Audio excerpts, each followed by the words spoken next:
Welcome, Paul Hökamp. Welcome to the summit. And this is about who you really are and what is the whole self or no self. And I know you happen to know a lot about that. So it's wonderful that you're here. And I think I'll start out with reading your bio so people can know who you are.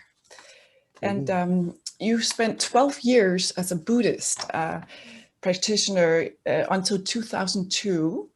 And then in the midst of deep suffering, you had a profound awakening from the mind identity. And this experience led you to leave your job as a school teacher, and you spent long periods in south of India. And that's where you met your teacher, Sri Moody, and he introduced you to self-inquiry. And that's the teachings that was popularized by Ramana Maharishi. And this was where you realized the self. And then since 2010, you've been holding meetings and retreats with groups, and mainly in Spain and UK and Scandinavia. And then your approach is very natural, it's very compassionate and warm and clear. I definitely know that because I've been attending some of your calls online.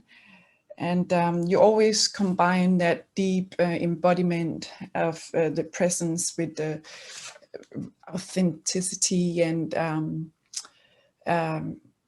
yeah, it's like it really becomes embodied, and you embrace everything. So thank you for being here, and maybe you can start talking about the embodiment. What does that mean?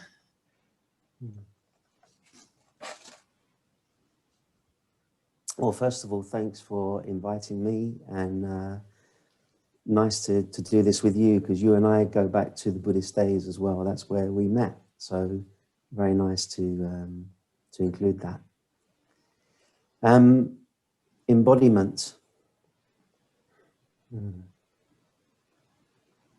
one of the core things that I speak about in the meetings and retreats that I hold is about embracing our humanness, which really means embracing all parts of ourself, so that we can have a very clear and deep realization of the self. But we have to bring that recognition into our humanness, so that there isn't our spiritual life and our worldly life, but it's almost like it merges together, it comes together. And there is an allowance and an acceptance of our humanness, which is held within the light and being of our own higher consciousness, if you want to put it that way. Okay, so does that mean there's just you who are fully present in your body mind, or what?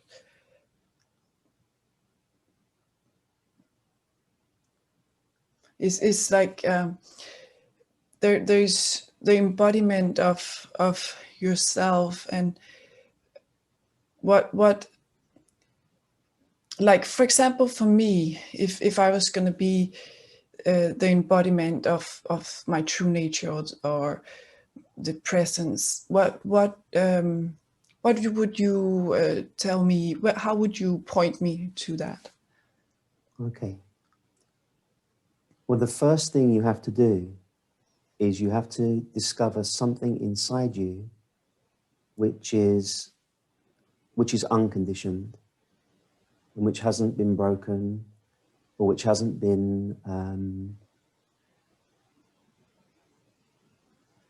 damaged in any way by our life, by our upbringing and our circumstances. So the first thing you must do is you must find that place inside you which is at peace in and of itself, which it has no nationality, it has no gender, it has no particular political affiliation. It just is pure beingness, pure consciousness. When you find that inside yourself, when you can just come to a place of resting inside that in yourself, then naturally what happens is that consciousness, it kind of shines a light on our humanness, and it kind of opens to all parts of the human condition. Sometimes I refer to presence as being like a light going on in a dark room. And when the light goes on, we can see everything else that previously was hidden inside the room. So then it's a question of, can we allow these things to arise? Can we allow emotions to arise? Can we allow feelings to arise? Can we allow thoughts to arise without becoming fully identified with them? Because when we identify with them, we experientially cut ourselves off from the source of healing, which is the deeper consciousness itself. So what I'm saying here is, it's almost like, can we allow our humanness to arise, but not get lost in it? And the way we don't get lost in it is by realizing the deeper consciousness inside us, which is unaffected by any movement that is taking place within it. There is something inside us all which is simply at peace. It is simply whole and complete. And it is able to be with everything else. In fact, unless we can find this deeper presence in ourselves first, then it is very difficult for us to embody our humanness, because there will be some feelings and emotions that will feel so strong as to overwhelm us. But when we find the deeper presence inside us, then we find something that can be with everything. And that becomes our kind of like our reference point. So when you are that presence, or when you're resting in that presence, how does your life feel like, or how do you feel like? How has it changed your life?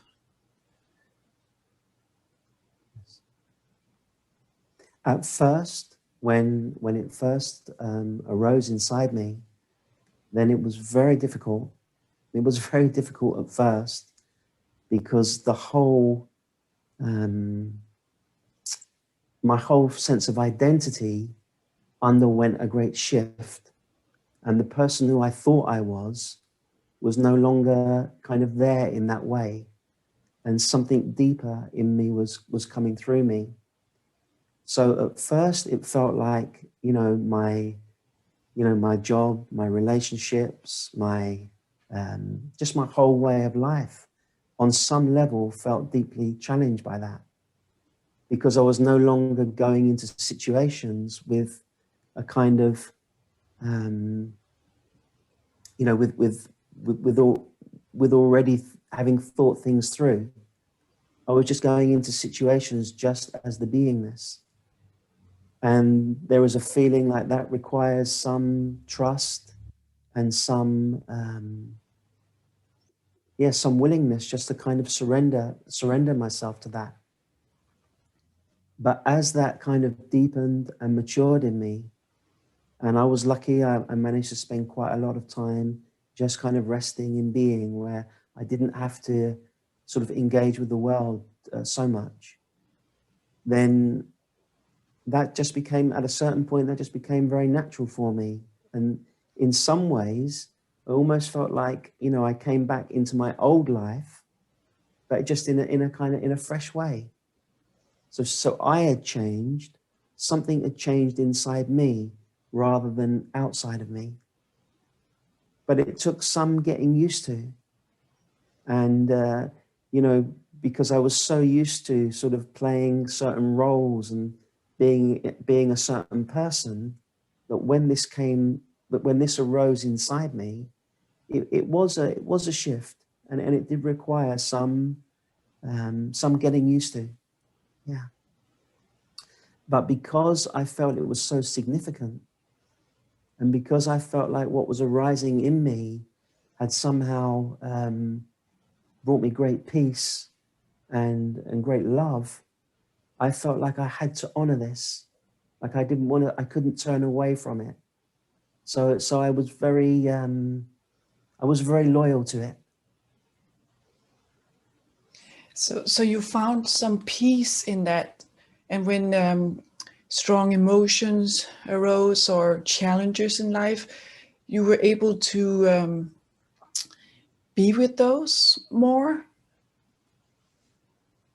Yeah, absolutely. Absolutely. You know, as I said earlier, the recognition of the beingness inside us, it kind of just allows everything else to arise. And consciousness, it naturally kind of goes back for all parts of itself. So for me, I felt like I had a tremendous amount of repressed emotion, especially in my gut area, inner child area. So for me, a lot of my journey has been kind of down and through the body. So it's so just allowing consciousness to come down into the belly and just be present with that part of myself, and to allow myself to feel those feelings, process those feelings, but not get lost inside them. So it's almost like there is a part of me that is able to kind of hold and guide, and almost like a parent would be with a child, just to kind of take care of that part of myself from a kind of loving presence. Yeah, I can see how that could that analogy is a nice analogy. And in a way it's also maybe like babies, they just are that presence when they're first born, and so it's like you're both the parent and the child in a way. Yes. So in your life today, when challenges come up, and when you meet other people that are really holding on to their me as a person and character, how do you approach them? Like, let's say they come to you, and they also want to know their true nature, their presence, or awareness, or knowing, or whatever it's called, God or Buddha nature. And what would you tell them?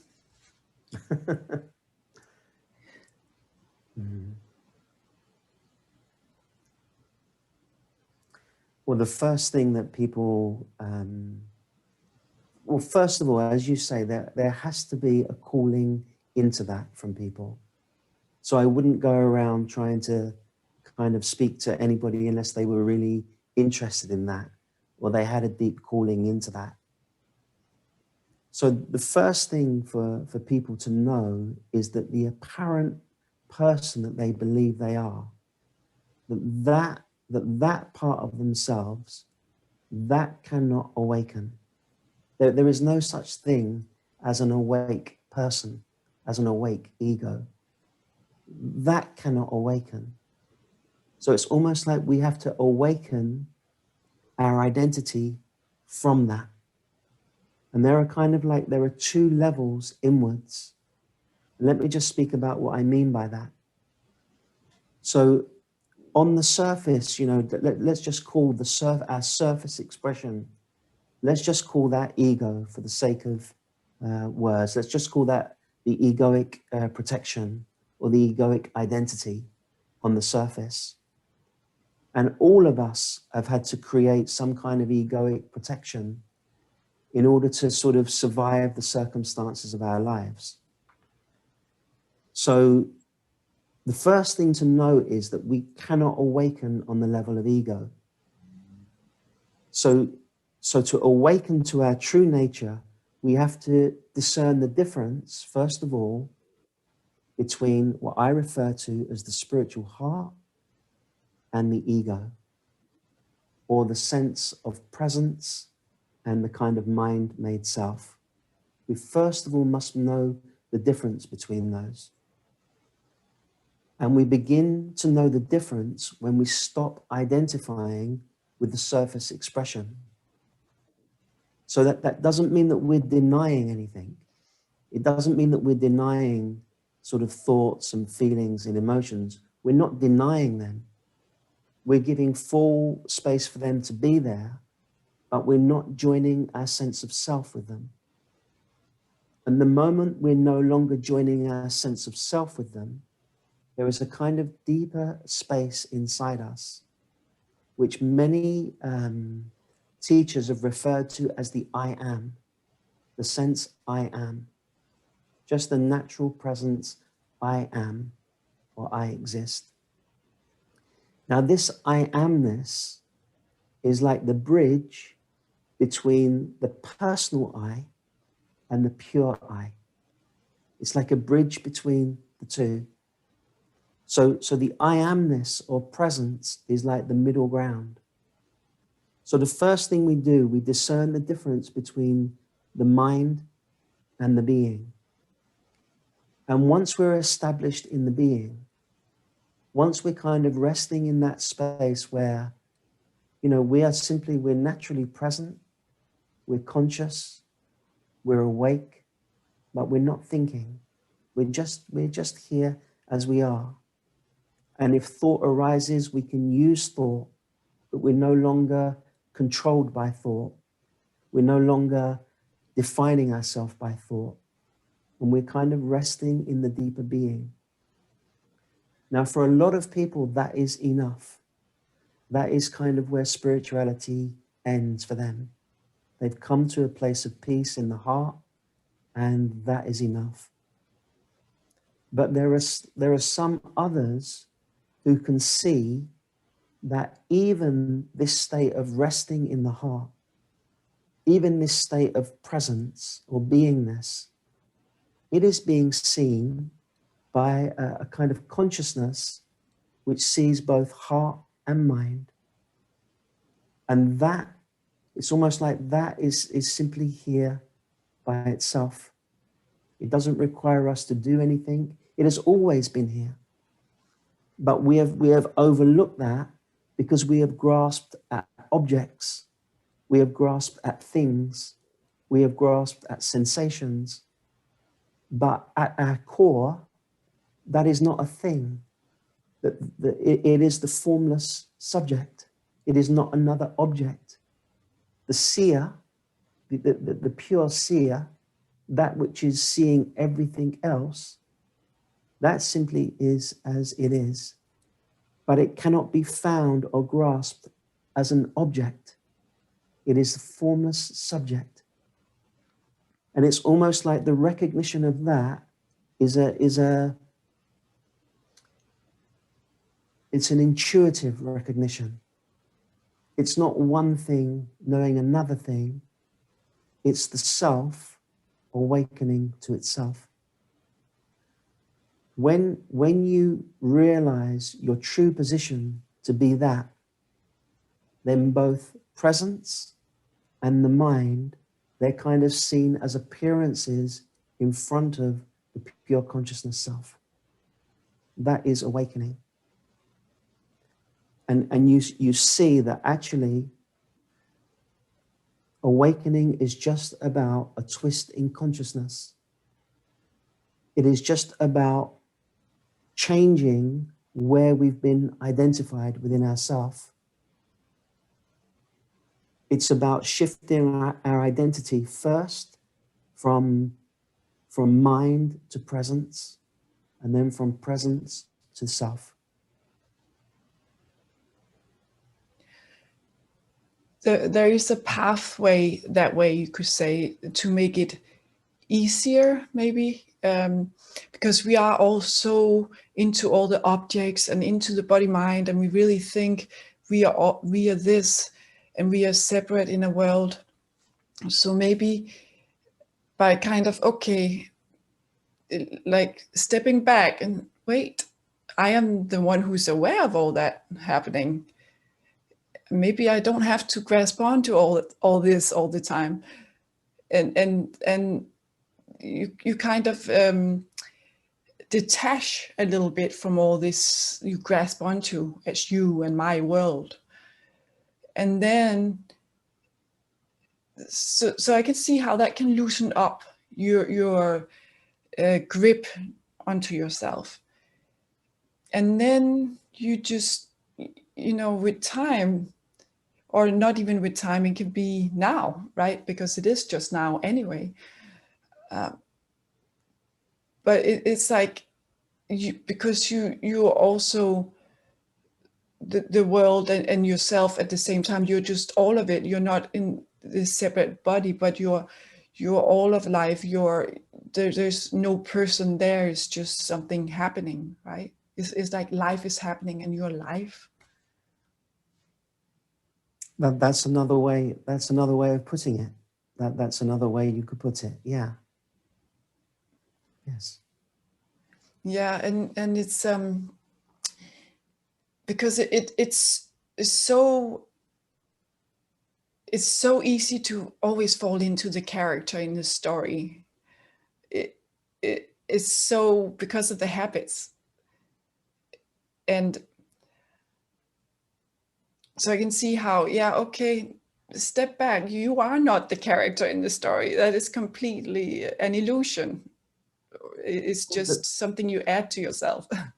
Yeah. But the character, the character can still play itself out, It's like, our expression in the world can still play itself out.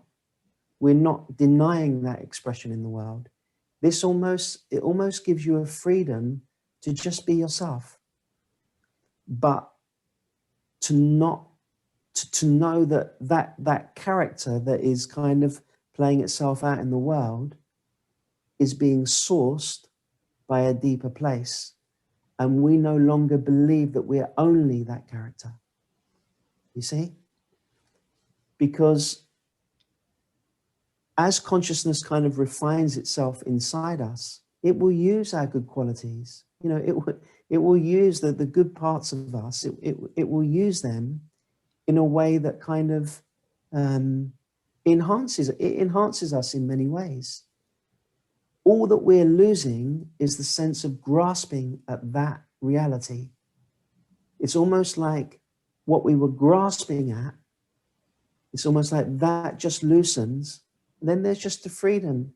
Okay, just be as you are. Just allow yourself to be as you are.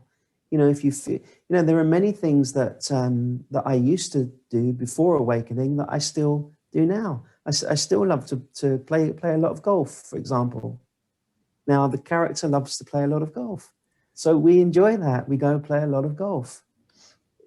It's not that becomes something that I shouldn't do that because that's the character. No, there has to be a freedom and a kind of enjoyment of life in this. There has to be a kind of open acceptance and an allowance of our humanness to be as it is. But it's like yourself at the core to be something which is indestructible. Yet in front of it, on some levels, we are sensitive human beings. We cannot deny that. That is the kind of paradox of spirituality, that on a human level, we are kind of quite, we're kind of quite vulnerable on a human level. But on a spiritual level, we are, we can hold that vulnerability and that sensitivity and not get lost in it. This is why one of my favorite expressions whenever I'm speaking is just about embracing our humanness, allowing all of us, but without getting lost in identity there. That is freedom for me. That is freedom. Yeah, it sounds great. And you just have to be who you are, right? Well, who else are you going to be? Who else are you going to be? I was always told I was supposed to be somebody else, or I had to do this or that, and there is something about that. Well, I have to make a living, and I have to. So there are all these have tos. What do you do with that? You know, we all have to do what we have to do, but that doesn't take away from what we are. Nothing can take away from what we are. But if we find that we are in relationships, or we're in jobs, or we're in life circumstances that aren't congruent with our recognition of the being, then, you know, we have to look into that, and we have to be very honest with ourselves. We have to say, you know, am I staying in a kind of situation which isn't allowing me to grow and to deepen and to live the fullness of my spirit?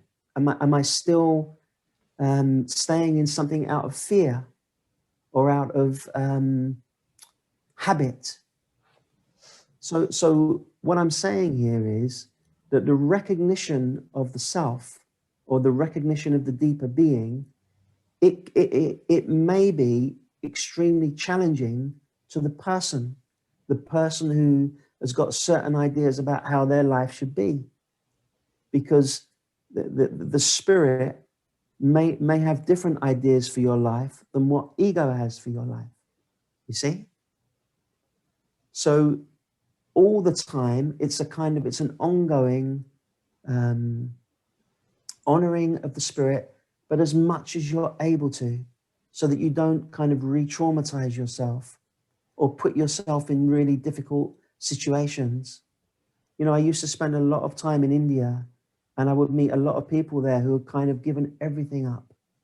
And in some cases, they kind of put themselves maybe in some, you know, some difficult positions.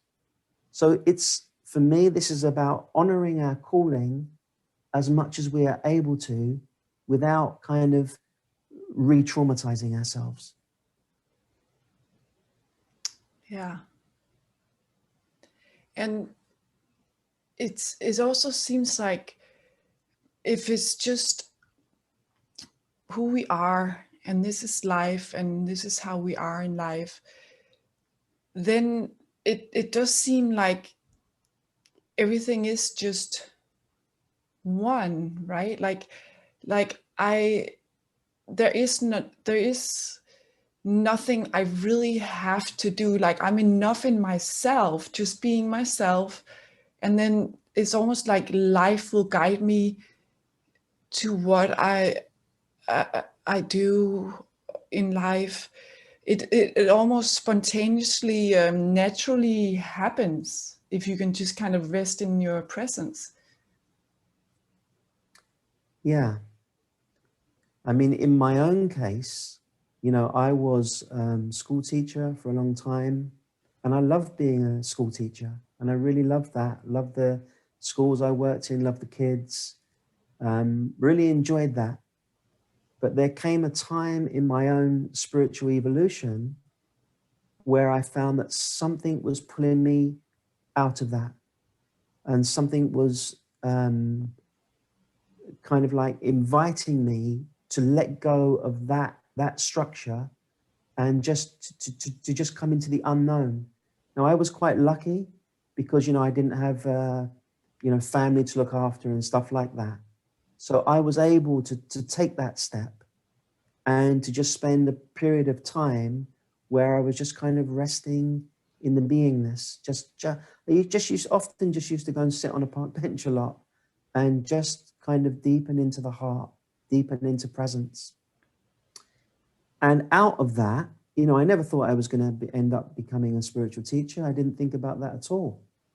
But out of that, somehow, people would just kind of speak to me and ask me, you know, what I was doing, and I would just naturally get into conversations with people around the process that I was going through in myself. And somehow or another, you know, I got some invitations to different places. And out of that, you know, I've kind of a life has come where, you know, of holding meetings and retreats and speaking to people about this. I didn't plan that. I didn't think, oh, you know, I'm going to do that. That has just kind of unfolded by itself. And in fact, for anything to have any real power, it is when things unfold by themselves. Because, you know, one of the most beautiful things that we can do is we can just make that prayer, you know, that just use me in the best way that is possible. You can just say it up to life. You know, what is the best way I can serve? Or what is the best use of me? Whatever it is, I surrender myself to that. And I've found that being in the role that I'm in now, teaching and holding meetings and retreats, then, you know, it has been a big part of my own growth, because, you know, you find yourself in all kind of situations in this role, all kinds of projections, all kinds of stuff. And I think the thing that I've learned more than anything else, I've been teaching for about 10 years. And the thing that I've learned more than anything else is the teacher's job is just to be themselves. They just have to be themselves, and just be in their right position and just leave everything else. Because this isn't about fancy intellectual understanding. This isn't about anything like that. This is about coming into the simplicity of resting inside yourself.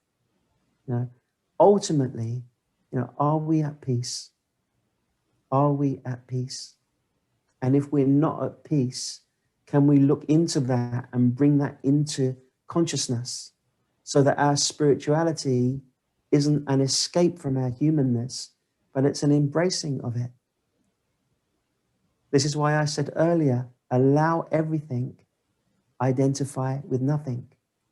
That is the, in one sentence, that would be the recipe for peace, I would say. Yeah, it's like you allow everything to happen, and you are just with that happens.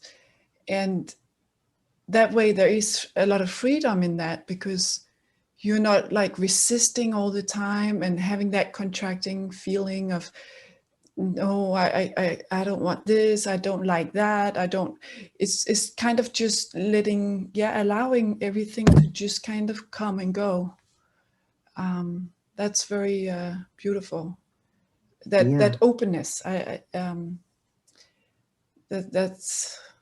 that's a wonderful life, I think, to Well, not what have did it? to fear what comes up next, and what, like, you meet everything in the moment, like here and now, and you don't worry about what's showing up here now, because you know you're the knower of it, and you're not what actually happens. Only I mean, you're both, right? You're it is one. Um, is But as you say, intellectually you can't get it, right. It's like a knowing within. It's just that, is there a continual unfolding? Does it continually unfold for you, the unknown, and you, yeah, what happens Mm, with yeah. that? Do you feel like, although there's just the knowing and presence, does something happen when you are resting in that place? That does. What's your experience? Yeah.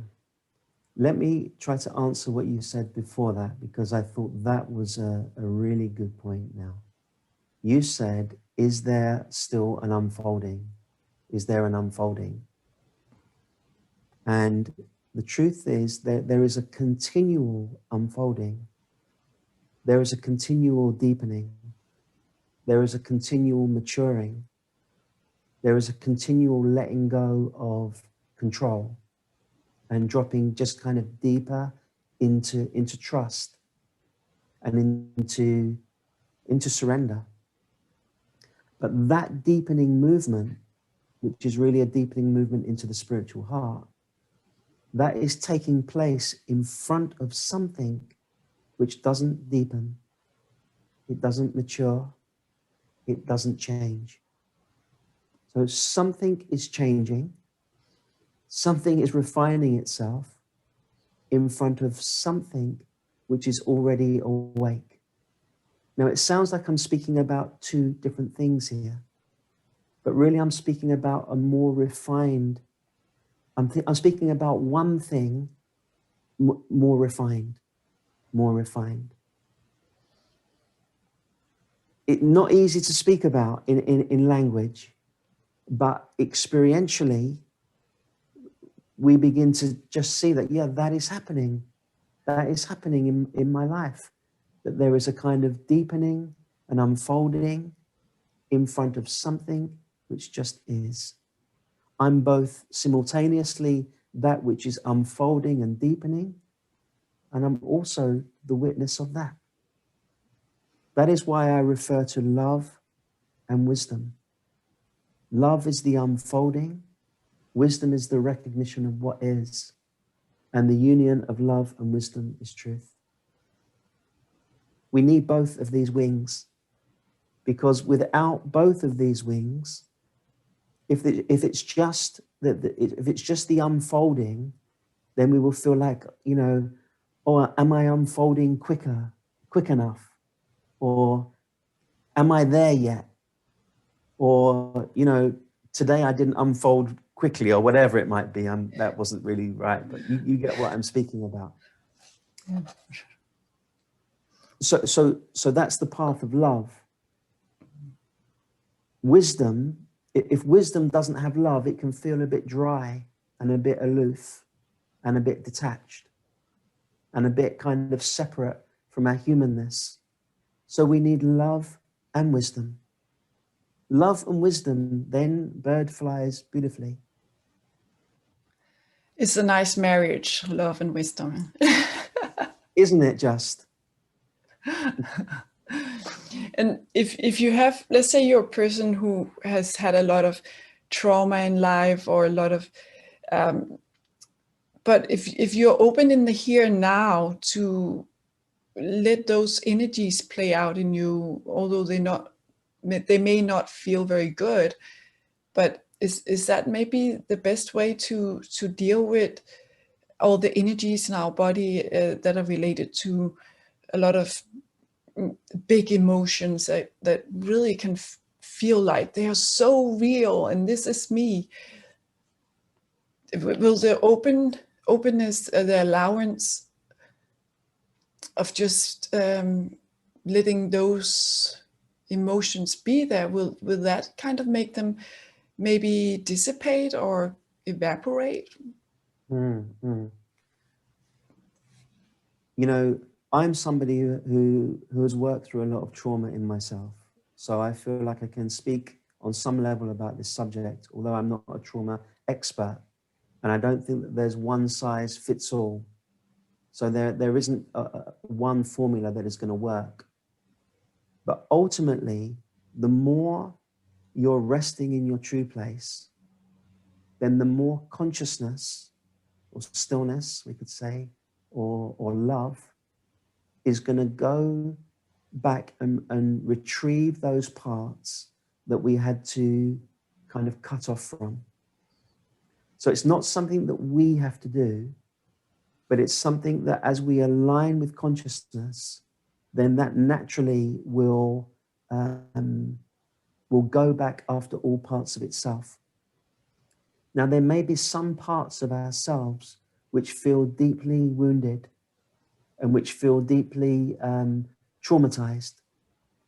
So with those parts of ourselves, as we come into them, then we have to come into them with a lot of gentleness and a lot of compassion. So we're just kind of allowing awareness, allowing consciousness to come back into those parts but at its own pace. So we're not sort of forcing anything through. We're not enforcing our own will, but we're just kind of allowing, yielding, and just kind of letting go as much as we're able to. We may also need to get good at expressing these emotions. You know, maybe a lot of tears will come. Maybe a lot of rage and anger will come. Maybe a lot of fear will come. Then it's like, can we allow these things to arise without again getting lost in them? But can they also be held within the light and love of the higher power? Now, in this way, we're kind of retrieving these parts of ourself. And this is the journey that I refer to as down and through. And this part of the journey is ongoing. And in fact, there are many people who have had awakenings to their true nature, but if they haven't done the shadow work or the embracing of the humanness and of the opening to the trauma, if it's there, then it's almost like that part will play itself out in less than healthy ways. So we have to be willing to really be honest with ourselves, so that we're not kind of holding on to an enlightened image as a way of escaping some of our deepest pain and deepest trauma. We must be willing to allow that. And there have been times in my own journey where I felt that, you know, there was absolutely nothing I could do but allow really strong reactions and responses to come up. So there are times where I've just been absolutely shaking. But within all of that, still could I find a yes to that? So I didn't deny it, or I didn't try to spiritualize it.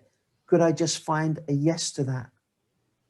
And what I've found is that the more I'm able to allow my vulnerability and allow my sensitivity, then the more I'm able to meet people in a really human way. You know, so there isn't kind of spiritual teacher and seeker, but there's two human beings who are meeting and exploring themselves in a conscious way. And I say that my own journey with my own trauma, it continues, you know. I still look into that, and that still releases itself. And sometimes I have to have a good shout and scream into a pillow and stuff like that. Yeah, and that's allowing that anger or that frustration to happen. And yeah, I'm sure the pillow doesn't mind. So wow, Paul, that was wonderful. I really feel that openness, that you are the allowance, and it seems like it's, you know, it's the journey from the head to the heart, although it's just very short, like a foot. It's the longest journey, and although there is actually no journey either, right? We are already it, and we just kind of going on a journey away from it and getting lost in everything. And then yeah, when we are realizing that we are already what we are, then you're home in your heart, and you don't have to look anywhere. It's all within you. There's nothing to seek. And yeah, so it's a beautiful journey too. What do you think? Has it been a beautiful journey for you? It has been a journey that has saved me. You know, without the journey, I don't think I would have been here now. A very strong conditioning, very strong trauma, very strong pain in me. So without discovering the heart of presence, without discovering that part of myself, which is whole and complete, I'm not sure if I'd be around. So it's saved me, is what I can say. It's not always an easy journey, because it brings everything into the light of consciousness. But what else are you going to do with your life? And, if you're called in this way, if something inside you is deeply called, and you know that your life is to honor this, then even if you keep resisting it and running away from it and trying to hide from it, it's going to get you in the end. It's going to get you in the end, meaning there's going to come a certain point where you're going to have to say, okay, I got it now. I've got it now. And then the more we can kind of merge ourselves with that energy and combine ourselves with that energy, then life is taking us in a way that we couldn't have planned. We couldn't have put together ourselves. Then we are living the mystery. Wow. Thank you so much, Paul. I really appreciate it that you were here, and it's been wonderful. I think it will be very helpful for a lot of people. So, I and hope so. I hope so. and I also want to mention your website is www.meetingsinstillness.com. And you have the focus group that I have been in for months, and it's absolutely wonderful. And you can sign up there for that. And you also have some open meetings sometimes, and parts of the year you also have retreats. You usually have retreat around Easter, right? And so they can go on your website, and they can also subscribe to some newsletter. How does it work? Yeah. I mean, the main two places where you can find out more about what we do. When I say we, it's myself and my partner Ulrika. It's meetingsinstillness.com is the website, and then the Facebook group is also Meetings in Stillness, and that's where I post a lot of poetry and a lot of sharings that I do. That's on a Facebook group. And yeah, with the focus group, that is a group where we meet 2 or 3 times every week. We meditate together, we share together, and we explore our deeper selves together. And that runs usually for a few months at a time. Then we have a little break, then a few months at a time, like that. Wonderful. Thank you. And yeah, I'll see you some other time, and take care. And yeah. God bless, Susan. Thank you for inviting me. Yeah, thank you. Yeah, thank you.